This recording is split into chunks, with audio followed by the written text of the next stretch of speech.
Function को invent किया था लेबनिज ने।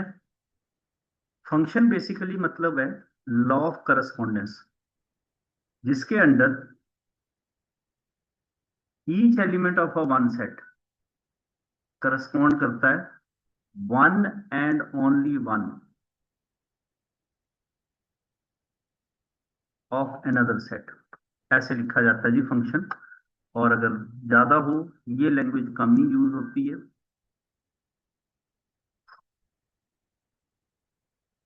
ये है आपके पास फंक्शन की डेफिनेशन में। बाय द वे, जो बुकिश लैंग्वेज में आपकी डेफिनेशन चलती है वो कुछ अलग चलती है। इसके बाद आता है आपका डोमेन एंड रेंज। अगर आप कोई भी एक फंक्शन चूज करते हैं तो उसमें तय होती है domain and range. Let suppose, अगर हम कोई एक फंक्शन डिसाइड करते हैं under this rule,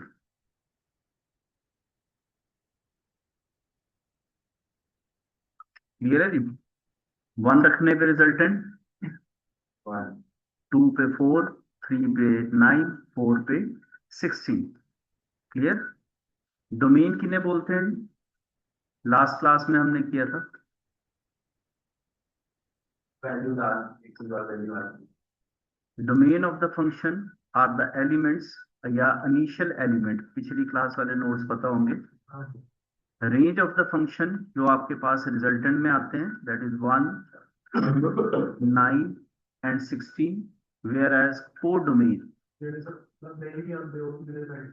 the element of a set B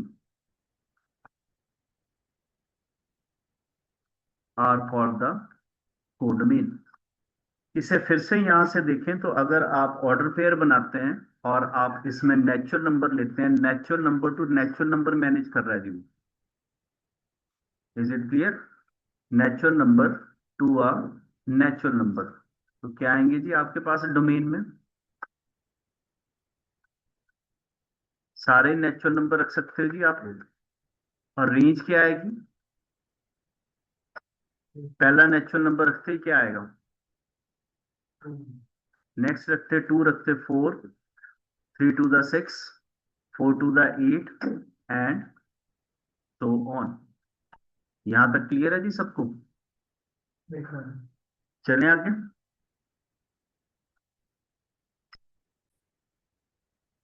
basically function को समझने की कोशिश करिए कि फंक्शन किसे बोलते हैं जी। बहुत सारे जनों को फंक्शन और डोमेन के बीच में एरर या डिफरेंस नहीं पता होता जी। दोनों चीजें अलग अलग हैं।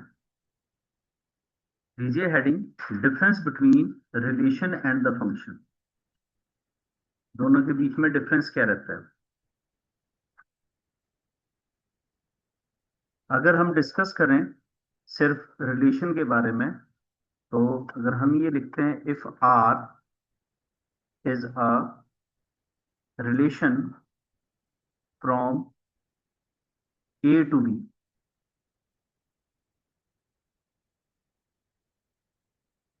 देन डोमेन ऑफ अ, जो रिलेशन में डोमेन होता है, that may be the subset of first set E, but in function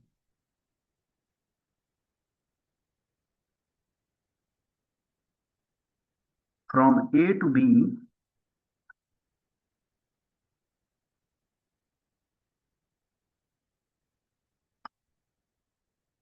यहां पे डोमेन का मतलब होता है इज अ सेट ए।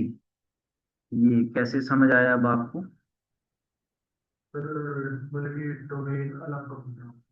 भाई साहब, उसने कहा each element in one set.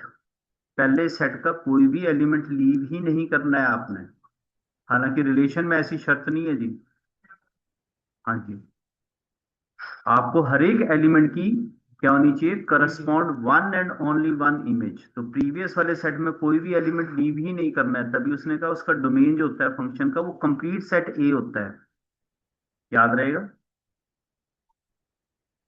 Next, in relation,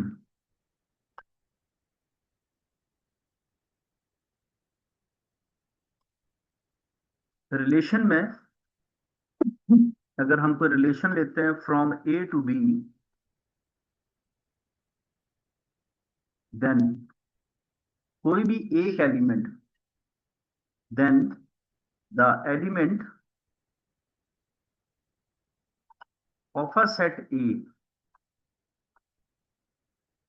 may be related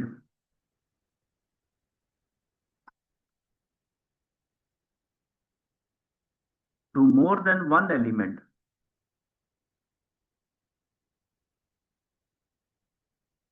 in set B।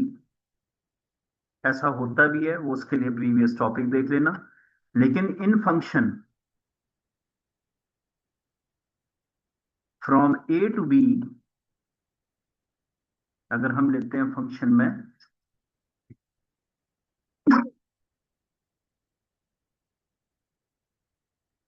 Element of a set A is associated to one element of B, एक के साथ ही एसोसिएट करेगा, एक से ज्यादा के साथ नहीं, क्योंकि हर एक एलिमेंट की एक अपनी यूनिक इमेज होनी चाहिए। इस डिस्कशन के बाद आगे हम चलते हैं कि हमारे पास कितनी तरह के फंक्शंस होते हैं। नेक्स्ट आता है वेरियस टाइप ऑफ फंक्शन।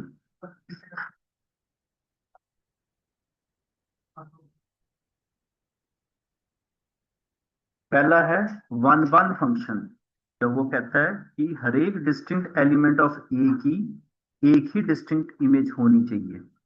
ऐसे रिजल्टेंट अक्सर आपको लीनियर फंक्शन देते हैं,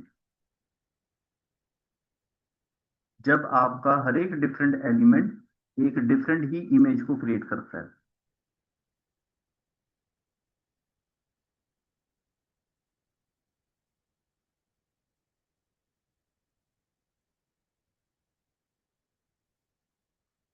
If you substitute 0, your resultant will be a 1. If you substitute 1, your resultant will be a 3. If in place of x 3 substitute करोगे तो resultant 7. अगर आप 4 substitute करोगे तो your resultant is 9. Many one अक्सर जो है, एक बेसिक एग्जांपल उठाना हो तो आप क्वाड्रेटिक को उठा सकते हैं जी। क्वाड्रेटिक कुछ इस तरह से बिहेव करता है। फॉर एग्जाम्पल, अगर -1 और 1 रखेंगे, दोनों एक ही इमेज देंगे 1। -2 और 2 रखेंगे तो दोनों एक ही रिजल्टेंट देंगे, दैट इज 4। -3 और 3 रखेंगे तो they both give us a same resultant is 9। Linear हमेशा 1 1 देगा जी। ओनली लीनियर क्वाड्रेटिक में ये उसके बाद भी हैं बहुत सारे function. f of x is equal to tan x। अगर आपको tan x की कर्व क्लियर है तो आपको बिल्कुल समझ आ जाएगा कि tan x भी आपके पास एक इंडिविजुअल फंक्शन के तौर पे अपना रिजल्टेंट देता है। अगर आपने tan की कर्व कभी देख रखी हो या आपको याद है तो देख सकते हो जी। हर किसी का एक डिफरेंट ही इमेज होगी, रिपीट मोड नहीं आता। और अगर आप कहते हैं कि और किस फंक्शन में रिपीट मोड आता है, तो उसके लिए आप चाहें तो साइन या कॉस की कर्व को देख लें, तब आपको समझ आ जाएगा कि रिपीट मोड किस पे चल रहा है। ये साइन की कर्व है,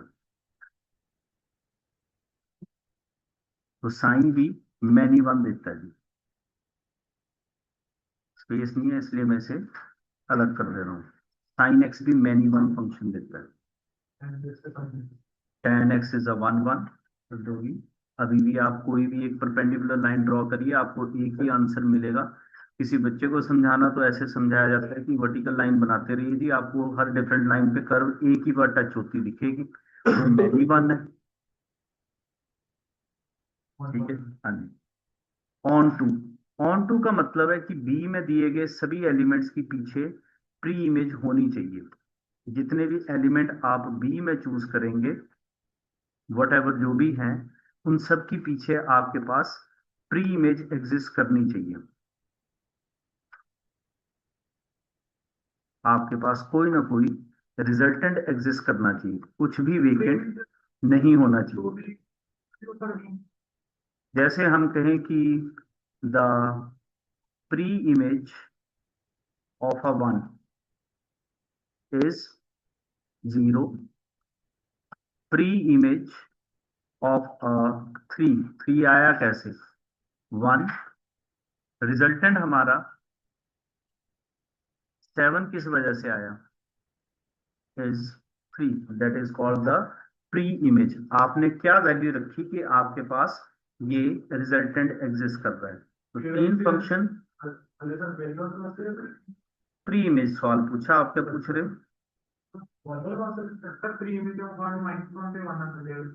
हाँ जी,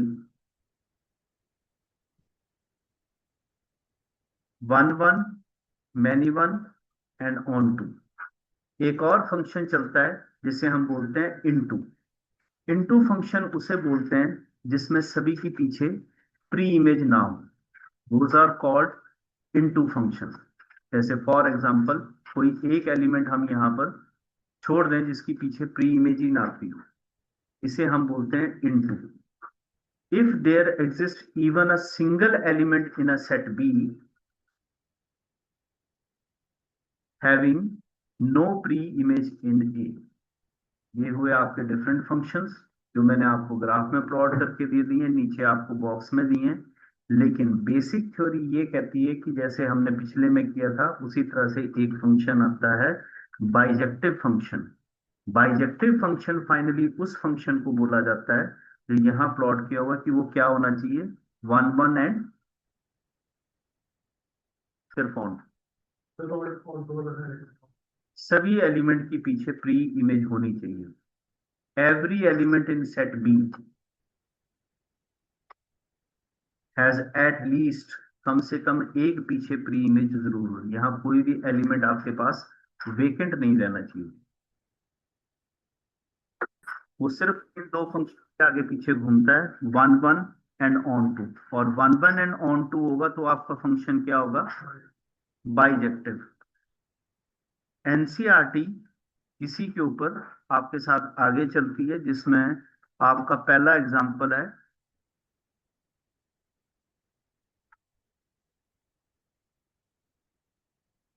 क्या कह रहा है कि एक let A B the set of, एक स्कूल में 50 स्टूडेंट्स हैं, किस क्लास में,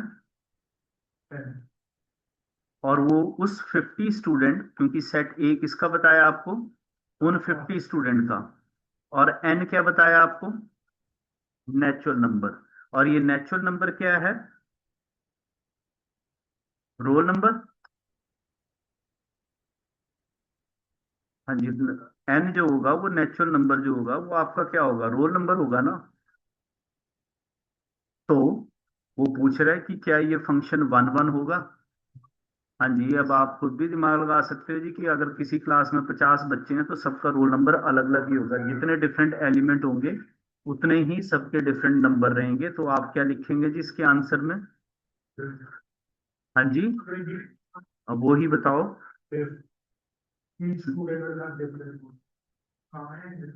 no two different students of a class have a same roll number. ऐसा हो ही नहीं सकता, इसलिए हर एक किसी का अलग अलग नंबर होगा, इसलिए वो फंक्शन क्या होगा, वन वन होगा। और ऐसा भी कोई स्टूडेंट नहीं हो सकता, क्योंकि जब नंबर लॉट किए जा रहे होंगे उनके पास, तो क्लास में तो कोई ऐसा होगा ही नहीं जिसका रोल नंबर ही नहीं होगा। हाँ, अभी आपने मुझे भाषण दिया कि हम अंग्रेजी में कुछ लिखेंगे, अब मैं उम्मीद करता हूँ अंग्रेजी में आप इसे लिखवा दें।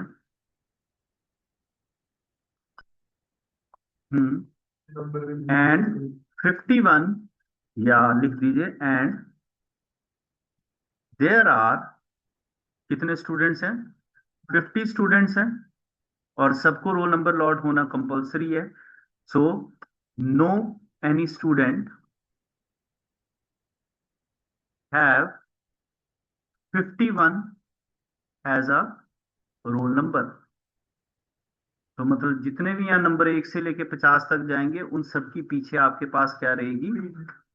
प्री इमेज रहेगी।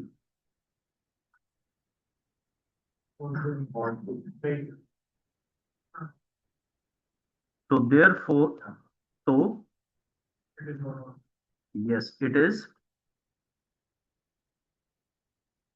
Not onto. आपको पता लगा क्यों नॉट ऑन टू का? आपका फंक्शन क्या कहा गया था? फंक्शन ए, कितने स्टूडेंट ए क्या था, और रेंज में क्या बताए थे उसने, और नेचुरल नंबर तो चलते रहे 50 तक। 51 की कोई प्री इमेज रही नहीं, तो 51 की प्री इमेज नहीं रही, 51 की भी नहीं रही, 52 की भी नहीं रही। So therefore it is not a onto function. MCQ में वहां गलती मत करके आ जाना। अब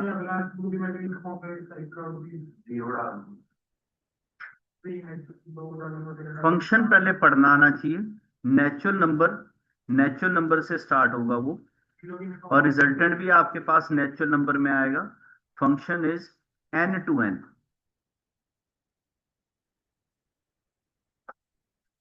अब जब हम डिफरेंट फंक्शंस की डिस्कशन करते हैं और हम फंक्शन को वन वन के केस में डिस्कस करते हैं, तो बहुत सारे तरीके फंक्शन को डिस्कस करने के रहते हैं।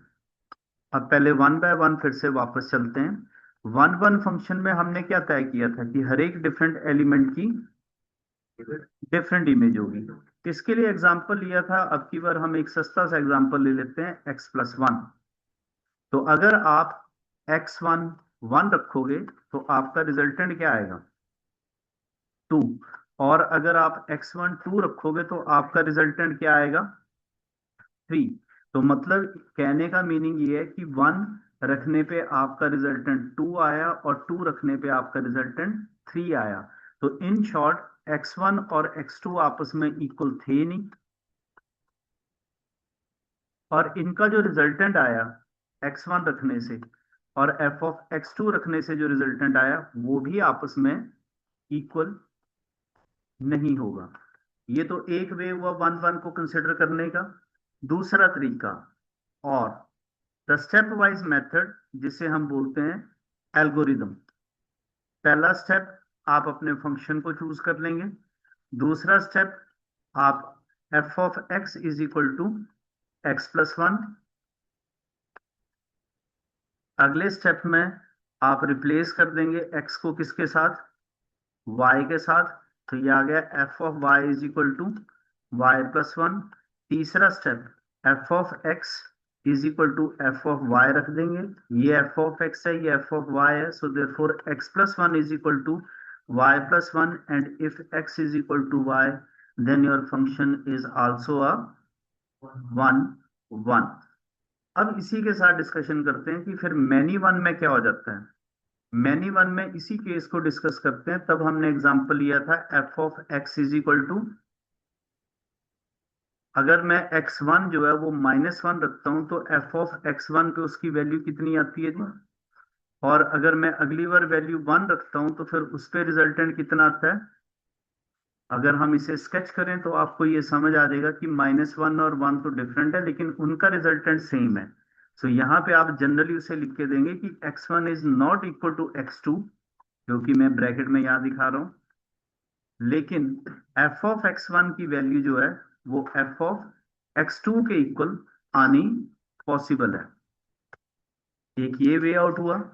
और अगर हम पिछले वे आउट वाले मेथड से करें जो हमने पहले किया, तो क्या मेथड था? f(x) is equal to, and what is second step? Then अगला स्टेप, और अगर हम इन दोनों को इक्वल कर दें तो आप यहां से देखेंगे कि x² - y² इक्वल टू 0।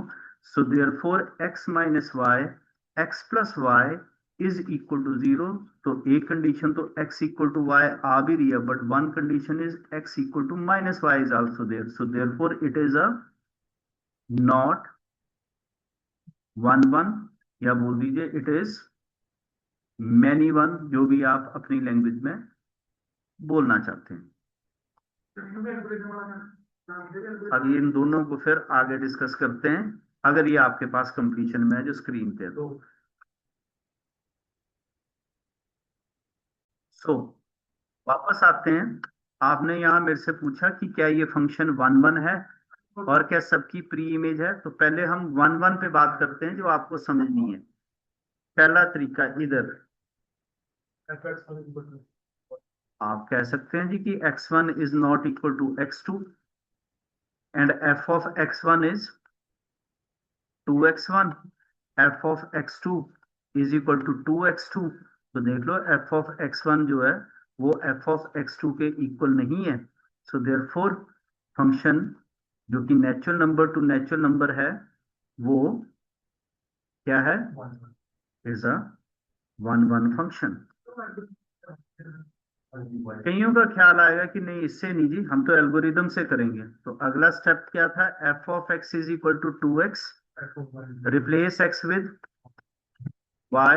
तीसरा step f of x equal to f of y, 2x is equal to 2y, so therefore x equal to y, so therefore f जो क्या है natural number to natural number is 1 1।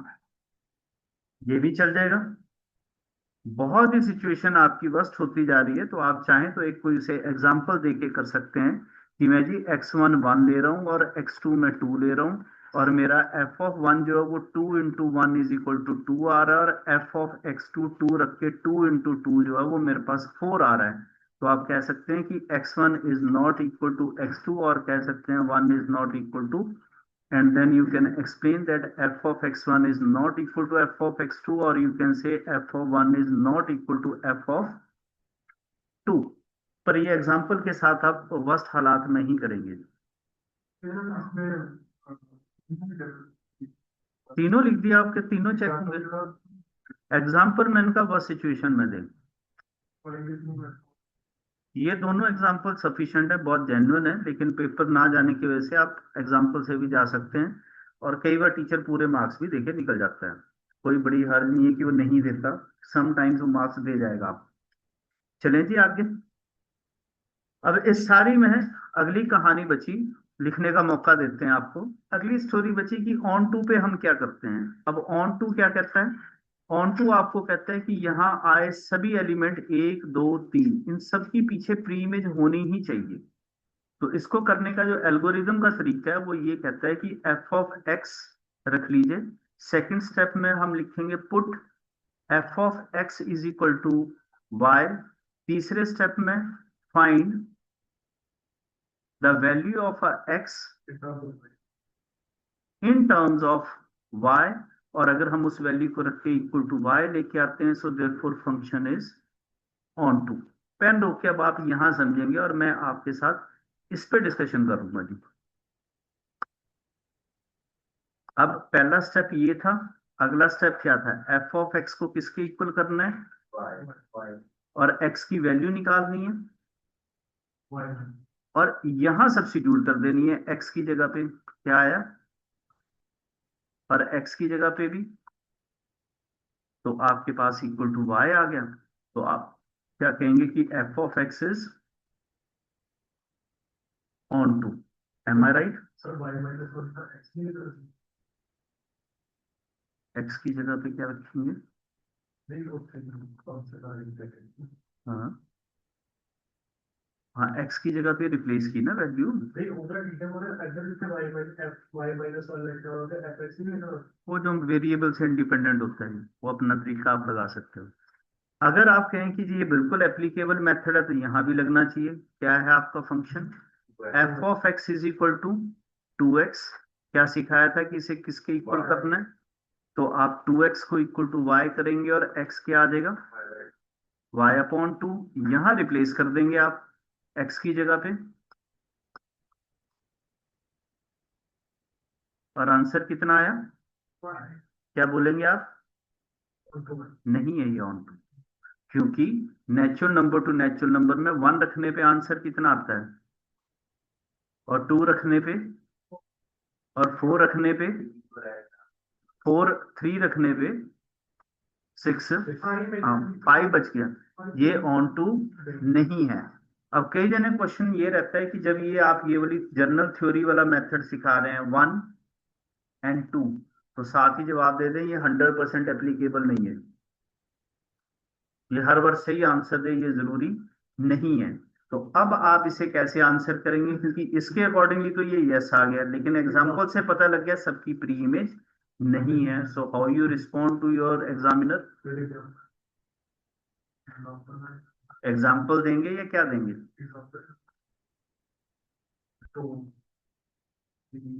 हाँ क्या बताओ? F N to N is not onto, क्योंकि किसका example दोगे? There is no, किसकी प्री इमेज बोलोगे जी?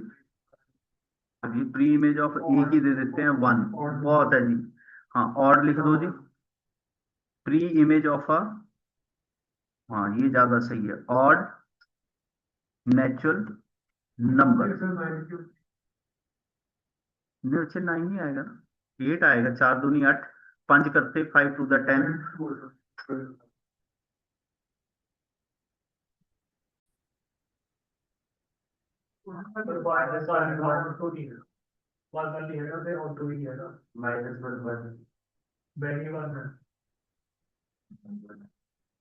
मैंने उम्मीद की कि आप कुछ लिख के देंगे मुझे, मैंने कहा आप, मुझे पूरी उम्मीद है कि आप कुछ ना कुछ लिख के देंगे। वही माड़ा जो तुसी दसो, फिर उसके बाद मैं आपको करेक्शन दे रहा हूँ।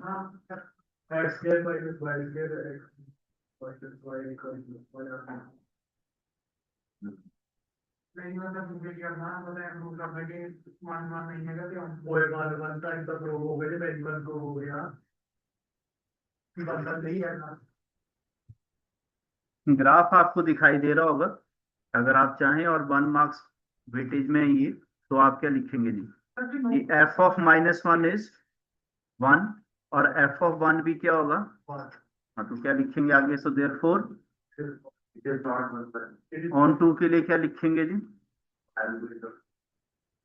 आपने शायद सवाल पे ध्यान नहीं दिया। कौन सी वैल्यूज रखनी है, और रिजल्ट में क्या चाहिए? रियल नंबर कहाँ से कहाँ तक होते हैं, कहाँ से कहाँ तक होते हैं? बिल्कुल। मैं इसी सवाल को बदलता हूँ, रियल टू अननेचुरल कर दो जी। अब 1 1 हो गया फुल, 1 1 होगा। कैसे होगा? क्योंकि सभी रियल नंबर की तो वैल्यू नहीं आएगी। छोड़िए, बहुत लंबी डिस्कशन में चले जाएंगे। रियल पॉजिटिव नंबर्स, फिलहाल एफ आप लिखेंगे -1 is not equal to 1, but F of -1 is equal to F of 1, so therefore नॉट a 1 1 फंक्शन। ऑन टू के लिए किन का नाम देंगे? जो 0 से नीचे बच गए, क्या बोल के दोगे उसे आप?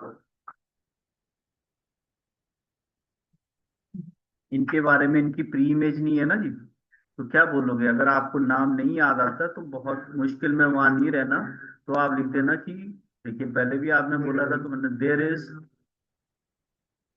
किसकी, जन्नत। चलो जी जाने दो, -2 पे कर देते हैं। So therefore F R to R is not onto. और अगर आप कोई और अच्छा वर्ड दे सकें तो ये बात उसके ऊपर भी की जा सकती है।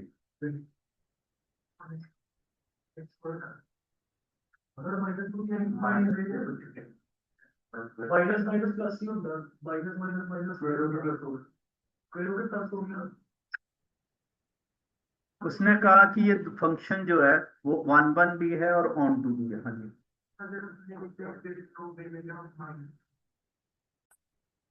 इस क्वेश्चन को वीकेंड छोड़ रहा हूँ आपके होमवर्क में भी। नेक्स्ट, ये पॉइंट हमेशा याद रखने हैं जी।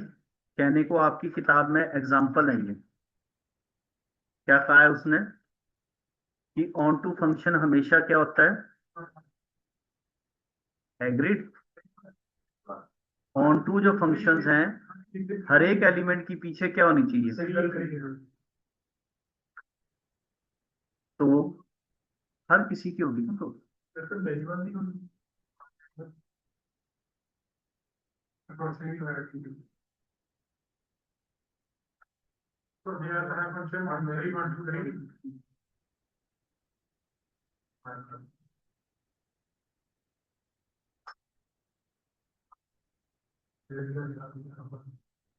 आप बोलिए इसमें जो वो दे रहा है तो कितने एलिमेंट दे रहा है, हम अपने डायग्राम, बिल्कुल, तो हम इस पे आ जाते हैं।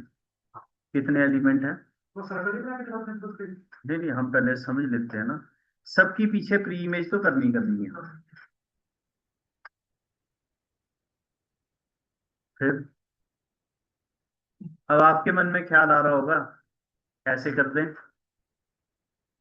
है ना। रुकिए, मैं आपको फंक्शन की डेफिनेशन पे दोबारा ले जाता हूँ। एक मिनट, क्या कहता है function, each element of a one set, पहले सेट का हर एक एलिमेंट किसे करस्पॉन्ड करना चाहिए, सिर्फ वन ही एलिमेंट। तो अगर ये शर्त हमें फंक्शन की बेसिक डेफिनेशन पूरी करनी है तो हम ये इक्वेटिंग मैनी वन वाली दे ही नहीं सकते हैं। हर एक एलिमेंट जो है फंक्शन ये कब होगा, जब यहाँ का हर एक एलिमेंट यूनिकली किसी से मिलेगा। तो फिलहाल इसका सोल्यूशन नहीं आने वाला, लेकिन आप इसे पॉइंट्स में याद रखेंगे असर्शन और रीजनिंग में। सर बेटा पिछले वाला क्वेश्चन सीखा, नेगेटिव प्रोडक्ट एल्गोरिथम में पूरा आसान है। ये दोनों पॉइंट्स टू रिमेंबर और स्पेशली लिखे कि असर्शन एंड रीजनिंग में, और जो वन वन फंक्शन होगा वो मस्ट क्या होगा, दोनों नोट कर लीजिए, specially for assertion and reasoning, उसके लिए ये श्योर है इसका क्वेश्चन आपको नहीं देने वाला हूँ।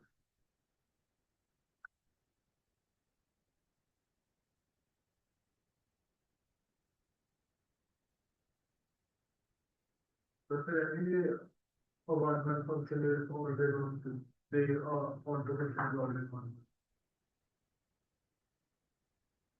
पर ये पिछले वाला क्वेश्चन था एग्जांपल 12 और वो एल्गोरिथम में रही फॉर्म का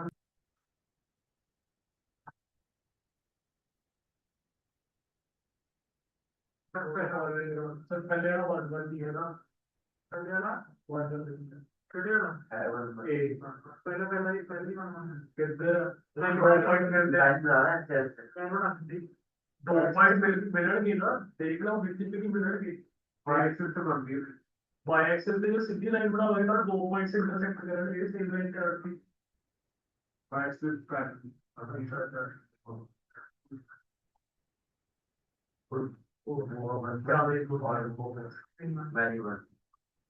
वन वन को देखने का आपको एक ही तरीका बताया था, ढेर सारी वर्टिकल लाइंस बनाइए, आपको पता लग जाएगा कि ये फंक्शन वन वन है, लेकिन इस केस में ऐसा नहीं है।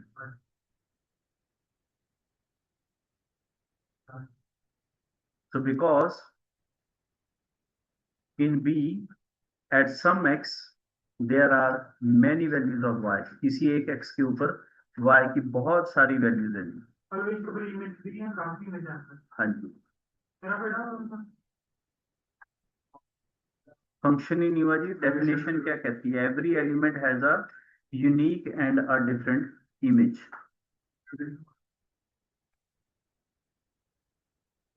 Now, after solved example, we start with exercise 1.2.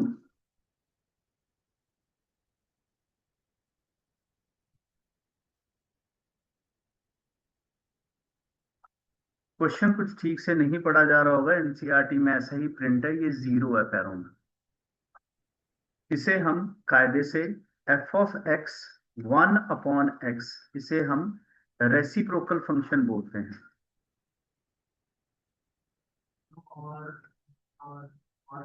या हम इसे रैशनल फंक्शन के नाम से भी जानते हैं। रैशनल फंक्शन शुरू से ही,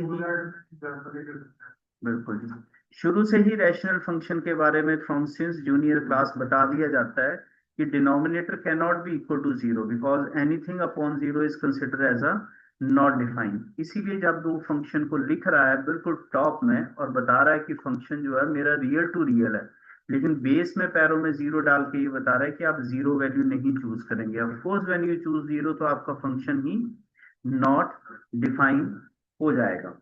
इसलिए हम इसे इसमें कोई भी वैल्यू जीरो से रिलेटेड नहीं रखेंगे। यहां तक क्लियर है सबको?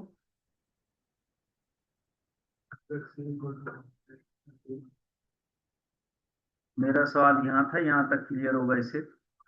दूसरा, इसका नाम जो मैंने आपको बताया कि इसे हम रेसिप्रोकल फंक्शन बोलते हैं, और अगर आप इसमें ग्राफ में कुछ वैल्यूज को सब्स्टिट्यूट करेंगे तो आपके पास आपका ग्राफ कुछ इस तरह का दिखेगा। मैं दिखा देता हूँ।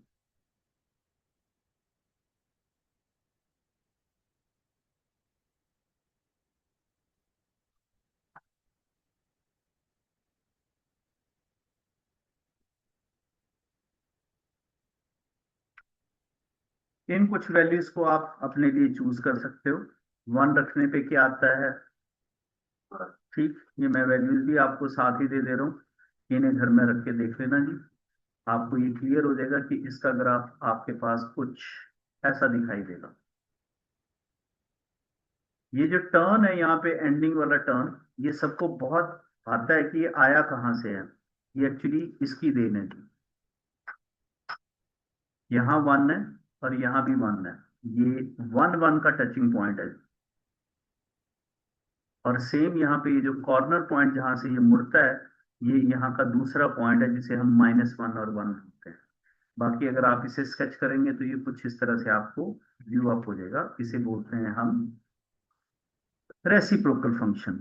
अब आपने चेक किया कि उसने आपसे डोमेन में कौन सी वैल्यू लीव करवा दी, और फिर आपको यहाँ भी देखना आना चाहिए कि बिल्कुल यहाँ जीरो वैल्यू रखी ही नहीं गई है। ये भी दिख गई होगी। फिर आपने यहाँ चेक किया होगा कि रेंज में भी उसने सब कुछ रख दिया लेकिन एक वैल्यू गायब कर गया वो, और आपको यहाँ ग्राफ में भी दिखाई दे रहा होगा कि जीरो आपका कोई भी रिजल्टेंट आपके पास नहीं आया है। यही दो वैल्यूज थी जहां पर ये फंक्शन आपका खुद ब खुद को नॉट डिफाइन बता देता है। आगे मूव करते हैं। अब आता है सवाल की पेपर में क्वेश्चन कैसे करना है जी।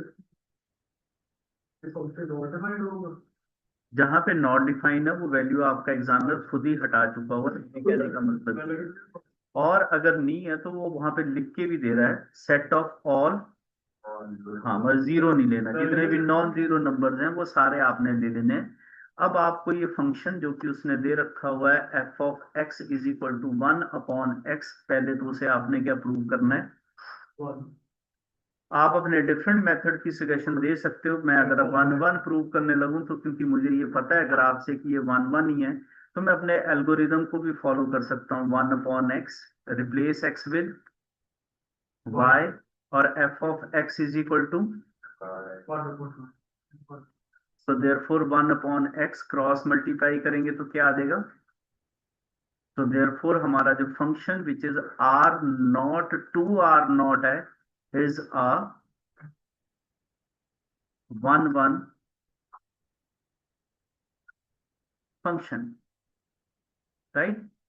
कुछ जने ऐसा एग्जांपल भी दे देंगे कि फिर वो जो पहले हमने किया था हम उसे क्यों नहीं कर सकते। बिल्कुल, अगर आप चाहें कि ये मेथड मुझे नहीं एप्लीकेबल करना तो आप कह सकते हो कि x1 is not equal to x2, तो f ऑफ x1 आपको बिल्कुल अलग दिखाई देगा, ये वन अपॉन x1 दिखेगा।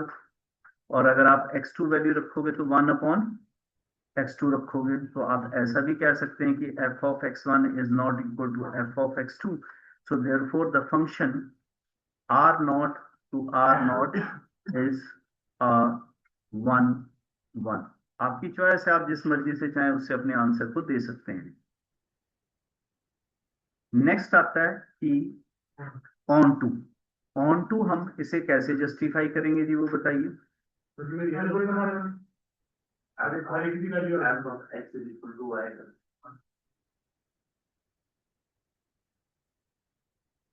एक बार दोबारा सोच लीजिए।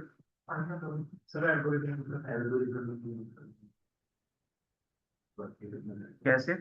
ये ऑन टू है, सबकी प्री इमेज है।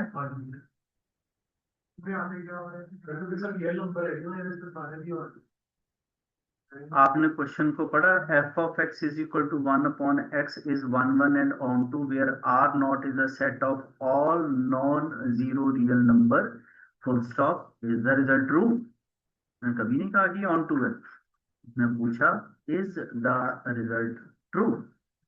अब बात ये आती है कि जब हमने ये टेबल बनाया या आपके पास वैल्यूज रखी तो आपने इसमें कुछ नोट किया होगा जी।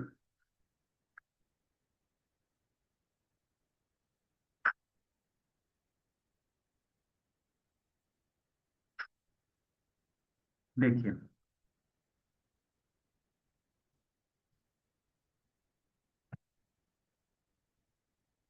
बोलो जी।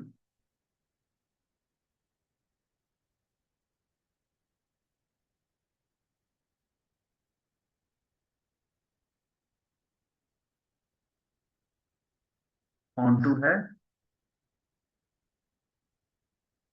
आइए आपके साथ डिस्कशन करते हैं जी। बिल्कुल ऑन टू है, सबकी प्री इमेज है, ऑन टू में कोई प्रॉब्लम नहीं। आपको आपको क्यों प्रॉब्लम आ रही है वो मुझे पता नहीं। एफ ऑफ एक्स 1/x, अगर हम एल्गोरिदम के हिसाब से बात करते हैं तो क्या किया था हमने, एफ ऑफ एक्स को किसके इक्वल पुट करना है, 1/x को किसके इक्वल पुट करना है, तो y की वैल्यू कितनी आ गई, तो आप अब यहाँ x की जगह पे इसे बदल देंगे। सॉरी, x की वैल्यू कितनी आई,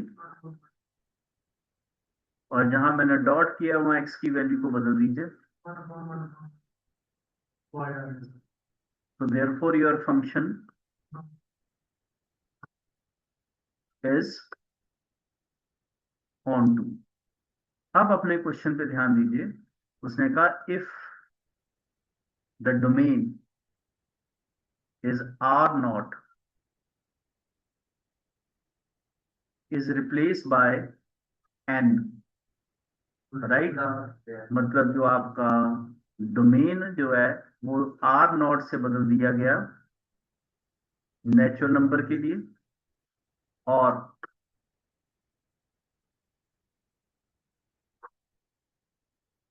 कोडोमेन मतलब जो सामने वाला सेट है उसे क्या रहने दिया, माइनस इन्फिनिटी, -1, बीच में से जीरो हटा के 1 2 और इन्फिनिटी। वो पूछ रहा है क्या तब भी ये रिजल्टेंट ट्रू है, ऑन टू क्यों नहीं होगा।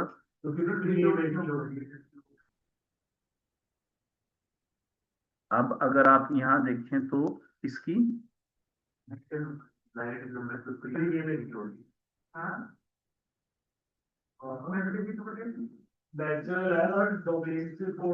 बिल्कुल जी, यहाँ अगर आप अभी -2 उठाएं तो इसकी प्री इमेज क्या ढूंढेंगे, आपको पता है f of x is equal to 1/x, answer आया -2। इधर इसकी प्री इमेज ढूंढने लगे तो x किसके इक्वल आएगा, तो मतलब -2 की प्री इमेज पीछे जाके हम क्या ढूंढेंगे, वो तो है ही। तो क्या लिखेंगे जी, there is no pre image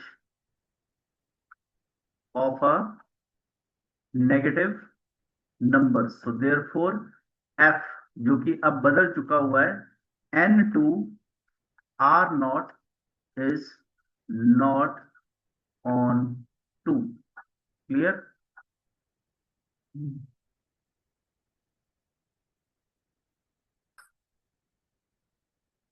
from your NCERT question number second, अगर आप चेक करें तो फंक्शन जो है वो आपके पास एक ही मूव ऑन कर रहा है,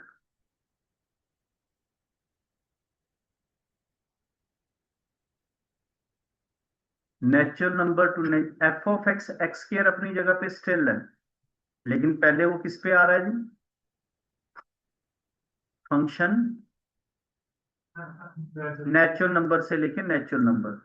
नेक्स्ट टाइम जो सेकंड क्वेश्चन है फंक्शन फिर वही सेम है कि function is from integer to integer. तीसरे में फंक्शन इज, आंसर करने की कोशिश करिए कि कौन सा फंक्शन 1 1 है।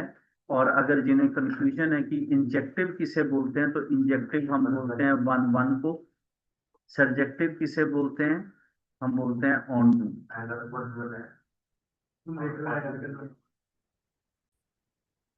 जो फर्स्ट फंक्शन है आपका वो 1 1 भी है और वो ऑन टू नहीं है। जवाब जवाब कैसे, रीजन पेपर में लिखना है।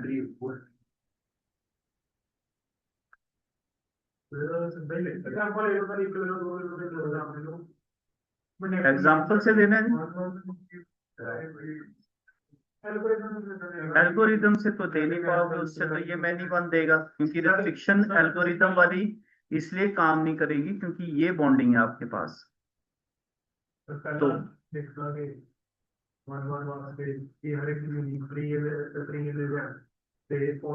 और अगर पहले उधर जवाब दे दें, अगर आप कह रहे हैं कि एल्गोरिदम ही देनी है तो बेटा फिर ऐसे लिखना है f of x equal to x square, replace x with y equal to y square, put f of x equal to F of Y.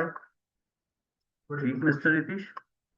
फिर आप लिखोगे x square is equal to y square, so x equal to y और x is not equal to minus y. यहाँ पे उसे छोटा सा लिख देना क्योंकि आपको पता है कि n टू n है, सो देयरफॉर f इज, हाँ इसके नीचे रीजन लगा देना कि मैंने इसे रीजन लगाया, इसकी वजह से ये 1 1 है, ये कंडीशन एप्लीकेबल नहीं होगी। ठीक, बाकी कुछ अपनी सुना रहे थे, कहानी द्वारा सुना सकते हैं कि आपको क्या है जी। x1 एंड x2 दोनों अगर नेचुरल नंबर को बिलोंग करते हैं तो मेरा f ऑफ x1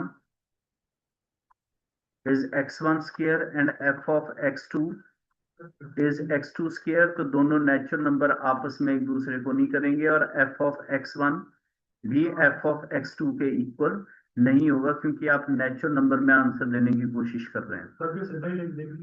फिर अगर आप एग्जांपल लेते हैं 1 2 3 4 तो आप वो ले सकते हैं। उसके बाद आता है कि आपका फंक्शन ऑन टू है या नहीं है। रीजन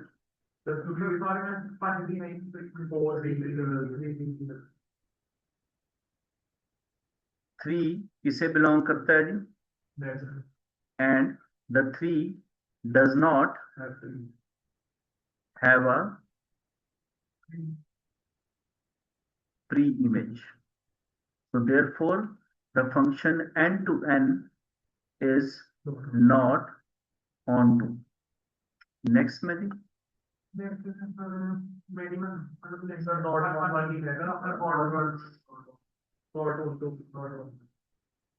1 1 नहीं, आप ये कह रहे हैं कारण सर क्योंकि अच्छा -1 कॉमा 1 किसे बिलोंग करते हैं, and f of -1 is equal to f of 1 is equal to 1 is equal to 1। तो देयरफॉर क्या लिखोगे जी, अरे अंग्रेजी में बताओ जी, डिफरेंट एलिमेंट हैव अ, चलिए ये भी एक्सेप्ट हो गया जी, same image. So therefore function z to z is not 1 1। Onto के बारे में क्या कहना है आपका? बिल्कुल जी, अगर आप चाहें तो यही एग्जांपल यहाँ पे लाके नॉट ऑन टू का दे दीजिए। इसमें इसमें ये 1 1 है, मैंने कब कहा जी? बिल्कुल जी, तो क्या एग्जांपल देंगे? इसी एग्जांपल को यहाँ ले आएंगे नॉट 1 1 के लिए, ऑन टू के लिए भी इसी एग्जांपल को ले आएंगे। अब आते हैं हम f of x equal to x cube के बारे में पता भी होना चाहिए कि एक्स क्यूब फंक्शन जब आपके साथ डिस्कस किया जाता है तो क्यूबिक फंक्शन का बिहेवियर क्या रहता है और वो किस तरह से बिहेव करता है जब हम उसे स्केच करते हैं। पता है ग्राफ?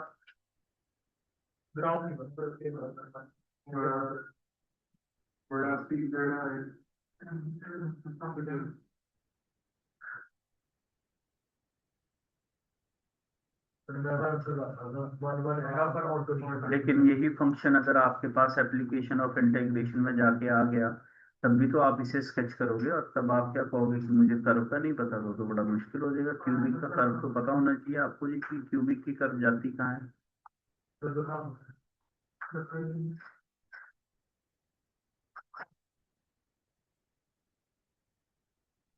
क्यूबिक फंक्शन की कर्व, ये मैंने पहले भी क्लियर किया था, जितनी वेरिएबल की पावर रहती है उससे एक वन लेस टाइम्स वो टर्न करता है जी अपनी जगह से।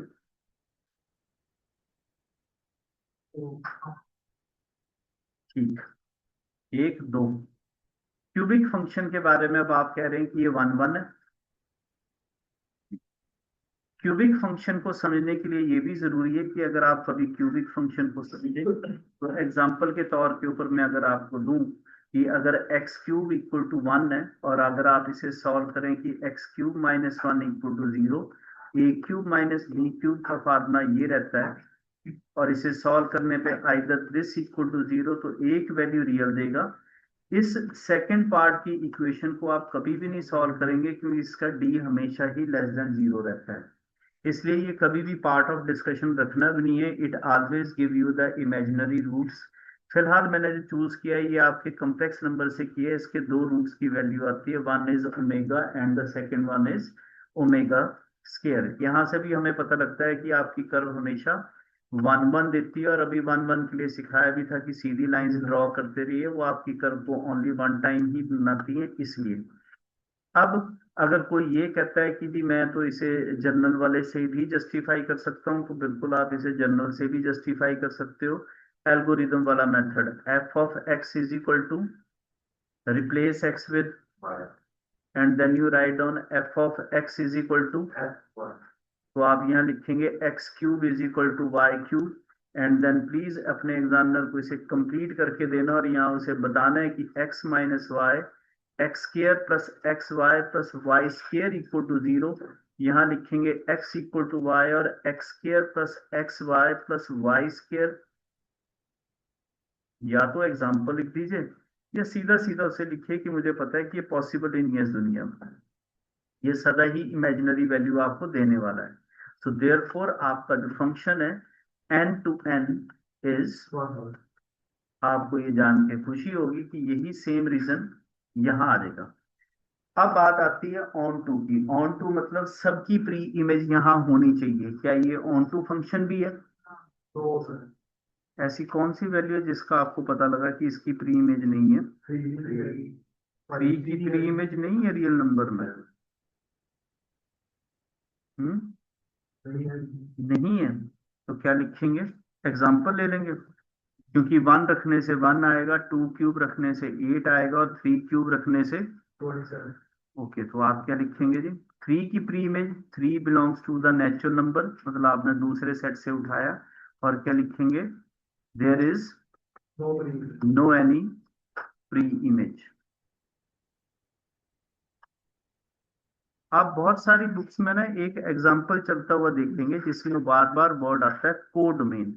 आपको पहले भी बताया था कि अगर हम किसी फंक्शन को लिखते हैं ए टू बी, तो ये ए के सेट जो आपके यूज में होते हैं, और बी में आने वाले ऑल एलिमेंट्स, जितने भी ऑल एलिमेंट्स हैं इसमें, उन्हें हम क्या बोलते हैं? ओ। तो अभी ऑन टू क्या कहता है कि यहाँ आने वाले सभी एलिमेंट्स की क्या होनी चाहिए? प्री इमेज होनी चाहिए, राइट। तो कई जगह पे बुक्स में आप अपने एग्जाम्पल को कुछ इस तरह से भी देखेंगे कि आपने वैल्यूज रखी और आपका आंसर वन क्यूब पे वन, फिर आया एट, फिर आया 27, फिर आया 64 डैश डैश डैश, और यहाँ पे वो आपको लिख के देगा कि ये किसके इक्वल नहीं है? यहाँ आने वाले सभी कोड डोमेन के बराबर नहीं है। और ऑन टू क्या कहता है कि सभी की क्या होनी चाहिए? प्री इमेज होनी चाहिए। तो मतलब जितनी भी सबकी आगे रिजल्टेंट आ रहा है वो सारे कोड डोमेन आने चाहिए। तो कई बुक्स के ऊपर आप इसे भी देखेंगे। सर कोड डोमेन मैंने ऐसा इसलिए लिखवाया क्योंकि असर्शन और रीजनिंग और एमसीक्यू में आप तय नहीं करते हैं क्या लिखना है, वो डिसाइड करता है कि मैं ऐसे भी लिख सकता हूँ। तो प्लीज नोट इट डाउन, और आप पूछेंगे क्या लिखा हुआ है। तो ये भी एक तरीका लिखने का कि जो मेरे रिजल्टेंट आ रहे हैं वो कोड डोमेन के बराबर नहीं है, मतलब यहाँ उनके जो है उसके बराबर नहीं आ रहे हैं, बीच में से कुछ एलिमेंट स्किप हो जा रहे हैं। हाँ, रेंज जो आ रही है वो कोड डोमेन के बराबर नहीं है। और ऑन टू कहते हैं कि मेरे तो सभी एलिमेंट के पीछे प्री इमेज होनी चाहिए, मतलब मेरे जितने भी कोड डोमेन है वही रेंज होनी चाहिए। समझ आ गया? हाँ, राइट। इस लैंग्वेज को नोट डाउन करो जी। ग्रेटेस्ट इंटीजर फंक्शन जो हम यूज करते हैं, फिलहाल इसे जिफ भी बोल देते हैं, कुछ जने इसे जेंट भी बोलते हैं, अपना अपना डिफरेंट वे है इसे प्रोनाउंस करने का जी। तो द ग्रेटेस्ट इंटीजर फंक्शन को हम, ग्राफ किस किस को क्लियर है, क्या बोलते हैं हम इसे? Okay, f of x is equal to, इसे हम ग्रेटेस्ट इंटीजर फंक्शन जो नाम दिया हुआ है, दूसरा नाम स्टेप फंक्शन भी बोला आपने, और एक और नाम भी है फ्लोर फंक्शन। आप जो भी वैल्यू रखते हैं वो अपने प्रीवियस इंटेग्रल के पास जाती है जी पीछे।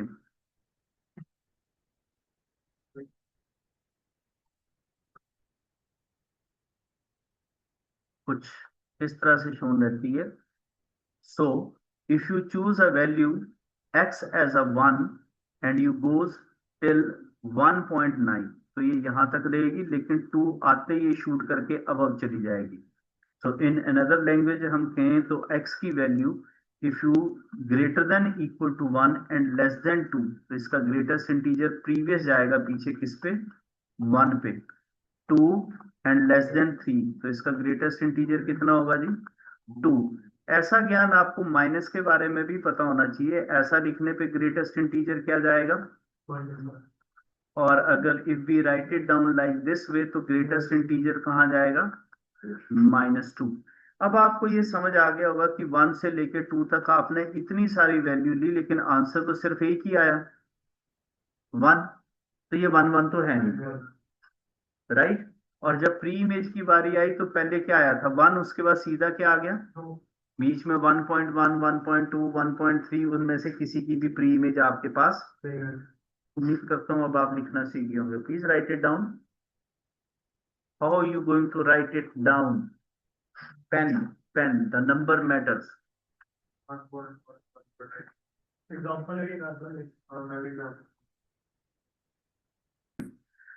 तो आपको क्लियर? ओके, क्या आप कह रहे थे कि x1 is 1.1 and x2 is 1.2 and x1 is not equal to x2, whereas f of 1.1, greatest integer of 1.1 is equal to 1. When x is 1.2, the greatest integer of 1.2 is also equal to 1.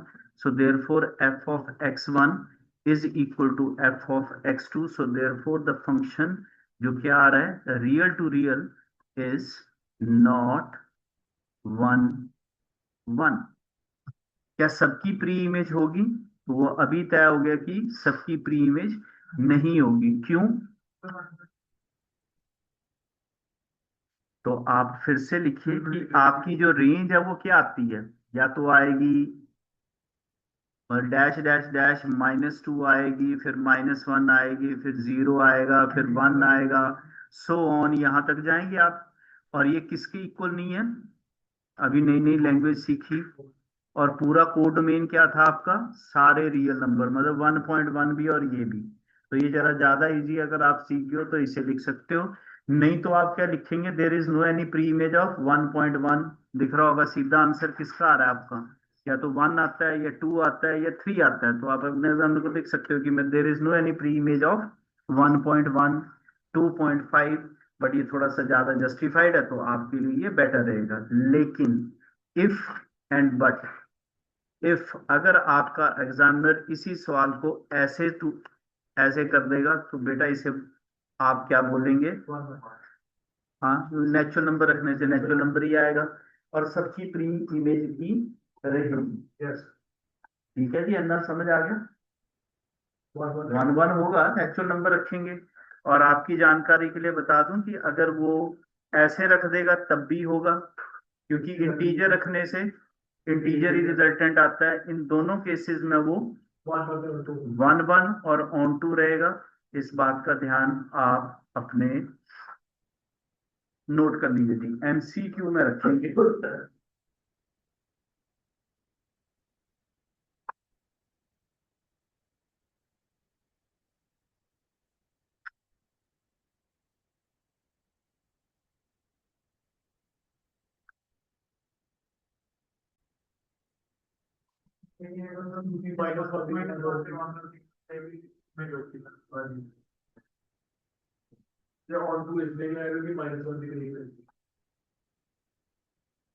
इस function को by name हम modulus function से जानते हैं। By the way यहाँ भी दिया हुआ है। आप नेगेटिव वैल्यू रखिए या पॉजिटिव रखिए, आपका आंसर सदा ही पॉजिटिव आएगा। ये कुछ वैल्यूज मैंने आपको उस हेल्प के तौर पे दे दी, और जब आप इसका ग्राफ स्केच करोगे तो ये वी शेप में आपको अपना रिजल्टेंट दिखा देगा। 1 1 इसलिए नहीं है, इसका जवाब आप देंगे। ओके, -1 और 1 के बारे में बात करेंगे। अच्छा, लिखो लिखो आओ ना जी। हाँ जी, -1 एंड 1 दोनों किसे बिलोंग करते हैं? -1 1 के इक्वल नहीं है, लेकिन f of -1 and f of 1 is equal to 1, so f of -1 is equal to f of 1, so therefore ठीक जी, फंक्शन इज नॉट 1 1 हो गया। हाँ जी,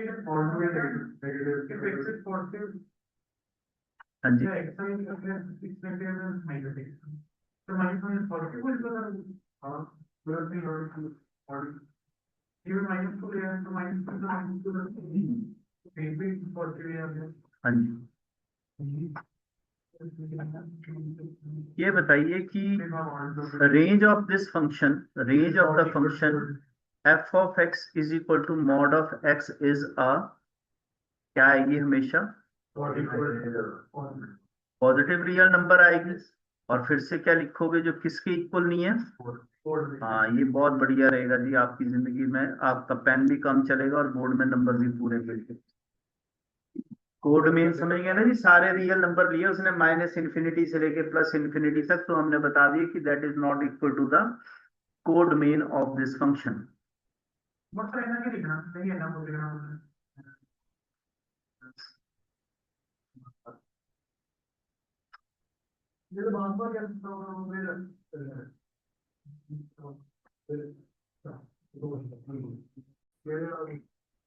इस फंक्शन को सिग्नम फंक्शन इसलिए बोलते हैं क्योंकि अगर आप कोई भी नेगेटिव वैल्यू चूज करेंगे तो भी वो अपना आंसर पॉजिटिव रखेगा। और अगर आप कोई भी नेगेटिव वैल्यू रखेंगे तो आपको हमेशा अपना आंसर जो है वो -1 ही देगा। इसलिए हम इसे सिग्नम फंक्शन के नाम से जानते हैं। इसका ग्राफ आपको कुछ इस तरह से दिखाई देता है, और हम इसे कंटिन्यूटी में भी ठीक ठाक वे से डिस्कस करते हैं। तो इसमें मैं बोलूंगा नहीं, आप सिंपल लिख देंगे all the negative value has a same resultant 1, सभी पॉजिटिव वैल्यू का रिजल्टेंट। और यहाँ पे एरर आ गया जी, ये -1 वर्ड है यहाँ,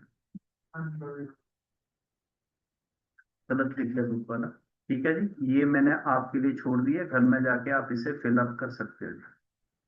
आए क्वेश्चन पे जी आगे। ठीक, ये वेकेंट ही जाएगी जी, शीट खाली जाएगी, घर में पता लग जाएगा आपको कि होमवर्क में छोड़ दी होगी।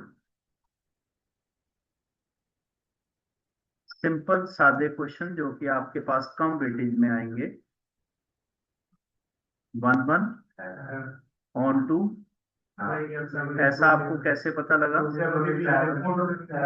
ठीक, आप डायग्राम बना के उसे बता सकते हो कि every different element 1 2 3 have a different image. Very good. And onto के लिए क्या बोलेंगे? ठीक है, वो भी चल गया जी, छोड़ दो, आप सिंपल 7 से बोल दीजिए। यस, अब आइए।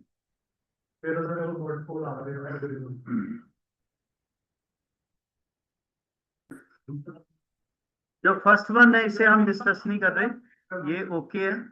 जो अभी आपने कहा ना एल्गोरिदम वाला, अगर आप नहीं चाहते तो आप इसे एल्गोरिदम से करिए। देखिए आप f of x is equal to, एक मेथड मैंने एल्गोरिदम में भी सिखा दिया था आपको। हाँ तो वो लिख दो ना आप उसे, और यहाँ लिख दो f of x equal to F of y, और यहाँ पे one plus x square is equal to one plus y square, तो याद आ जाएगा वो x minus y, x plus y is equal to zero. So x equal to y and x equal to minus y. लेकिन शिवम जैसे ही यहाँ N करेंगे ना तो ये रिजेक्ट हो जाएगा, याद आ गया पुराना। हाँ यहाँ से लिख दो, अब ये दोनों है, सो देयरफॉर एफ, क्योंकि रियल टू रियल दे रहा है तो ये नॉट वन वन है। नहीं इसमें नहीं करना ना, अगर नेचुरल नंबर यहाँ चेंज कर दे तो आप इसे रिजेक्शन में डाल देंगे कि एक्स वाई माइनस वाई के बराबर होता ही नहीं, क्योंकि नेचुरल नंबर में नेगेटिव वैल्यू नहीं आती ना, ये वाली माइनस वाई। अब रहा ऑन टू, तो आप उसमें जानते होंगे कोई एक वैल्यू रख के देख लो, वन रखने पे आंसर। हाँ और टू रखने पे आंसर। हाँ तो बीच में कोई वैल्यू अब आप चूज कर लो जिसकी प्री इमेज आपने नहीं बतानी है, जी बताइए। राइट, आप ऐसे भी कह सकते हैं कि अगर आप इसकी रेंज निकालने लगे और दुनिया का सबसे स्मॉलेस्ट वैल्यू अगर आप रखें तो आपका कम से कम आंसर पता क्या आएगा? जीरो रखने से वन आएगा। अगर आप माइनस वन रखेंगे तो फिर से बढ़ना शुरू हो जाएगा वो। तो सबसे कम से कम आंसर, और ज्यादा से ज्यादा आपका आंसर किस तरफ चला जाएगा? इन्फिनिटी पे। तो यहाँ भी कह सकते हो कि किसके इक्वल नहीं है, और हमारा ऐसा हमने क्यों कहा, क्योंकि कोड डोमेन में वो क्या कह रहा था, और real numbers comes from minus infinity two plus infinity, लेकिन हमारी जो रेंज है वो स्टार्ट ही कहाँ से हुई, वन से। बट फिर भी अगर आपको लगता है तो जैसे आपने कहा कि वन वैल्यू रखने से मेरा आंसर टू आता है और टू रखने से सीधा फाइव आता है, तो बीच में ये लिख दो जी कि three does not have a pre image, तो उससे भी आपके पास सफिशिएंट मार्क्स। हाँ ये ड्रॉबैक है जी, ये आपको हमेशा उन सब में याद रखना। ये वो क्वेश्चन है, इसके ऊपर स्टार लगाइए, क्योंकि ये सीबीएसई ने भी इसकी शक्ल दिखाई है, और मैंने जब टेस्ट में रखा तो पूरी क्लास में से सिर्फ एक ही जना इसे कर पाया। आपकी एनसीईआरटी बुक का क्वेश्चन है और ये स्पेशली, इसलिए इसे पहले तो पेज पे ले आइए। दूसरा, इसके साथ जो दूसरी प्रॉब्लम है कि ये आपको एक तरह से कई बच्चों को ये रिलेशन का क्वेश्चन दिखना शुरू हो जाता है ए कॉमा बी लिखते ही। असल में उसने जो यहाँ पे आपको दिया हुआ है, उसने जो सेट दिया है, उसने कहा कि ए क्रॉस बी करके जो एलिमेंट आते हैं उनमें से एक एलिमेंट ए बी है, और उसकी रेंज क्या है, मैं आपको यहाँ समझाता हूँ कि अगर ए बी वो डोमेन में रखता है तो रिजल्टेंट क्या आती है, बी ए आती है। अब आपको यहाँ पे बताना है कि ये रिजल्टेंट आपका जो है बाइजेक्टिव है। बाइजेक्टिव मीन क्या, ये वन वन और ऑन टू है, हाँ या ना, इसके ऊपर डिस्कशन कर रहे हैं जी। तो हम इसके लिए दो एलिमेंट उठा लेते हैं, एक एलिमेंट ए बी और एक एलिमेंट सी डी हमने ले लिया कहां से, ए क्रॉस बी से। हाँ जी या ना? ठीक। तो अगर मैं मान लीजिए एफ ऑफ ए बी रखूंगा तो मेरा रिजल्टेंट क्या आएगा, बी ए। और अगर मैं एफ ऑफ सी डी रखूंगा तो मेरा रिजल्टेंट क्या आएगा, तो भाई पता तो लग गया कि a b is not equal to c d, और एफ ऑफ ए बी जो है वो भी किसके इक्वल नहीं है, एफ ऑफ सी डी के। आपने देखा दोनों रिजल्टेंट अलग अलग देगा, जब मैं ऑर्डर पेयर ये अलग उठाऊंगा तो वैल्यू अलग देगा मुझे वो। आ गया समझ? ए बी रखने से मुझे बी ए देगा तो सी डी से डी सी देगा, तो दोनों ही डिफरेंट है। So therefore your function is,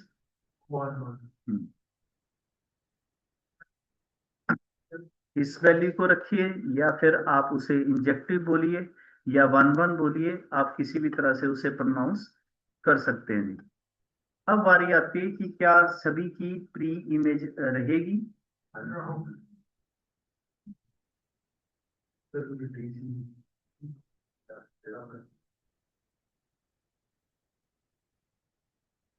नहीं सर, सीडी की, हाँ सीडी की डीसी होगी, सारे नहीं होगी, सबकी होगी।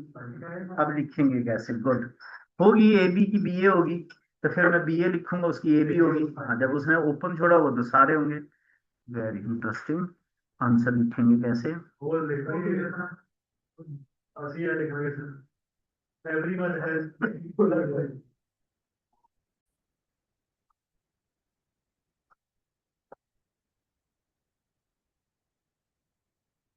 दो ट्रायल में समझ आया, रेडीमेड लिखा हुआ मिल गया, क्यों नहीं आया? देखिए जी, अगर मैं बीए रिजल्टेंट आएगा, आप पहले मेरी बात समझिए, मैं आपको समझाता हूँ आपको कंफ्यूजन कहाँ हो रही है। देखो, ए बी और बी ए, आप सिंपल समझो, मैं ए सेट ले लेता हूँ, A B A C E F, है ना, और बी ले लेता हूँ मैं, बी,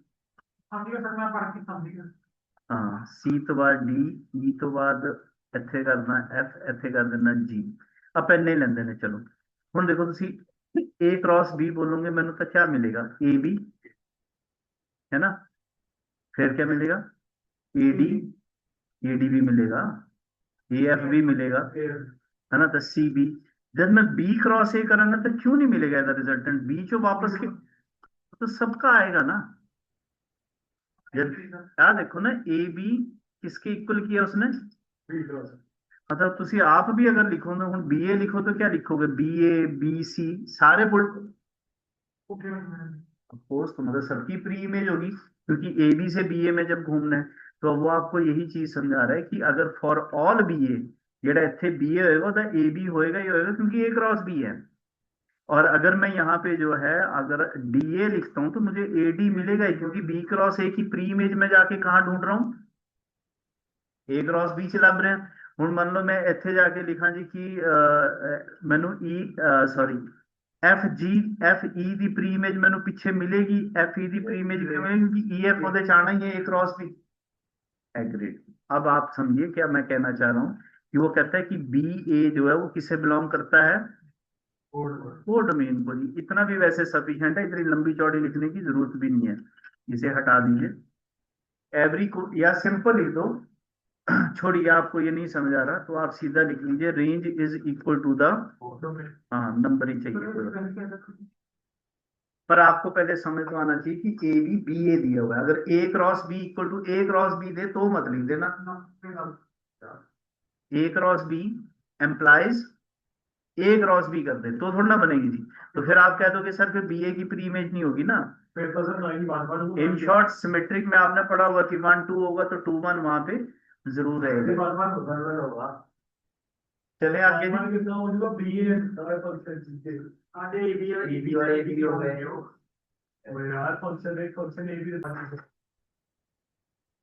पहले तो ये बता दीजिए कि क्या ये 1 1 है? No, no.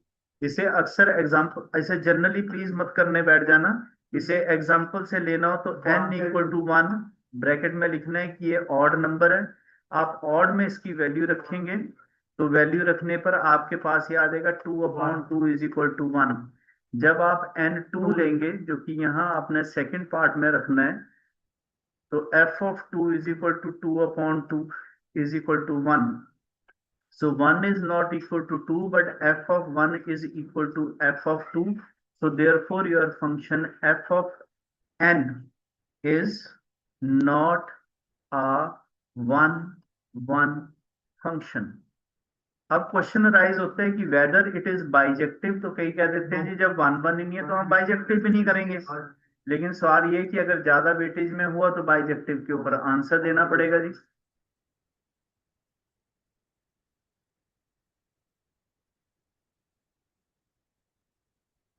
और ये ऑन टू है, आपको हैरानी होगी नाम।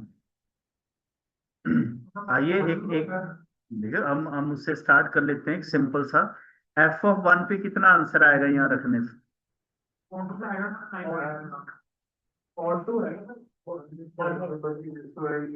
एफ ऑफ सबकी प्री इमेज है जी। एफ ऑफ 1 रखने पे ही मेरे पास 1 आता है, एफ ऑफ 2 यहाँ रखने पे भी 1 आ जाता है, एफ ऑफ 3 रखने पे 2 आ जाता है, एफ ऑफ 4 रखने पे 1 2 3 4 सबकी प्री इमेज है आपके पास। आप ये सरप्राइज होंगे जान, वो तो ठीक है, लेकिन किसी ने इंडिविजुअल अगर आपसे पूछा तो आप ये जवाब नहीं दे देंगे ना जी। तो मेरे जो आप इससे पहले सपोर्ट कर रहे थे इधर, आप इससे पहले जो सपोर्ट कर रहे थे मुझे, आप उसी सपोर्ट सिस्टम के साथ चलिए कि मेरी रेंज में सारे आ रहे हैं। और इस वक्त ये किसके इक्वल है? कोड मीन नेचुरल नंबर, क्योंकि सारी वैल्यूज आ रही हैं, इसलिए वो ऑन टू तो है। अब बाइजेक्टिव क्यों नहीं है? ये इकलौता क्वेश्चन है ऑलमोस्ट, मेरे को लगता है आपकी एनसीईआरटी में, जो वन वन नहीं है, ऑन टू है, फिर बाइजेक्टिव नहीं है। वरना अक्सर क्वेश्चन वन वन ही नहीं होते हैं जी। नोट, हाँ वन वन होते हैं, ऑन टू नहीं होते। हाँ, ये इकलौता क्वेश्चन है जो इसे रेसिप्रोट करता है जी। एल्गोरिदम से तो अगर आप करेंगे तो यस हो जाएगा बच्चे, if you do it with algorithm. और अगर आप मुझे कहें कि मैं एन ऑड लेना है, या ऐसी गलती करनी नहीं है वैसे, तो f of n is equal to क्या लिखोगे? तो रिप्लेस एन विद एम करा आपने, ठीक है, तो f of n is equal to m हो गया। तो n plus one upon two is equal to m plus one upon two, n plus one is equal to m plus one. Then you say कि sir n equal to m है, so it is a one one, but no, ये ध्यान रखना है, algorithm बहुत सारे solutions को yes कर देती है, तो ये नहीं है कायदे से आप। हाँ, आपने तभी श्योरली एल्गोरिदम की तरफ जाना है थ्योरेटिकल में, जब आप श्योर। बिल्कुल। एक्सरसाइज 1.2 का आखिरी सवाल, question number 10।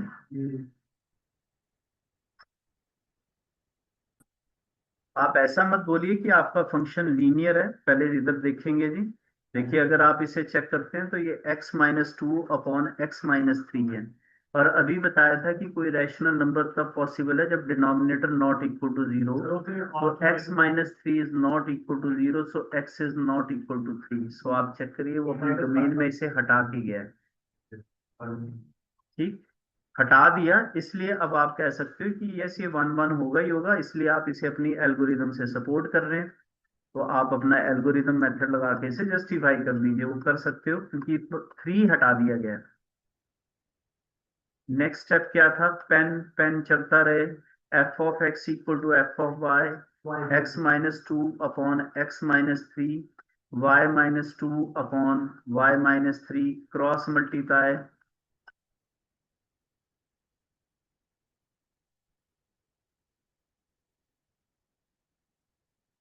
X y minus three x minus two y plus six, x y minus two x minus three y plus six.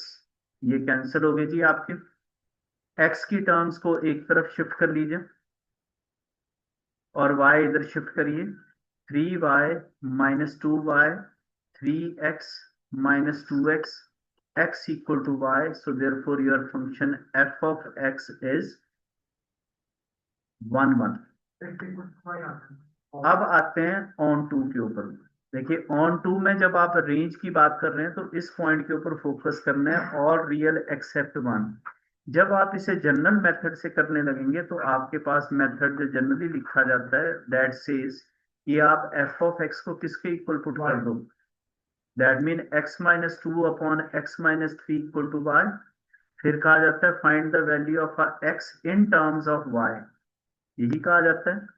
Shift it and like this, x minus xy, 2 minus 3y, x common, 1 minus y, 2 minus 3y, x is equal to 2 minus 3y upon 1 minus y.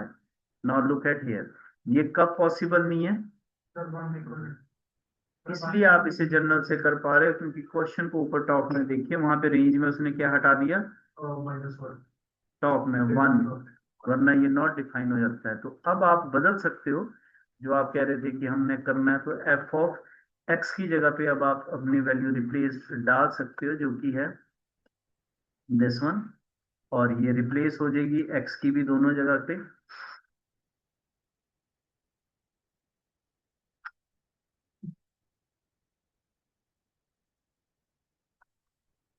ये equal to Y आ जाएगा, so therefore your function a to b is onto. so function is 1 1 and on 2, so therefore f a to b injective and subjective, so therefore it is bijective.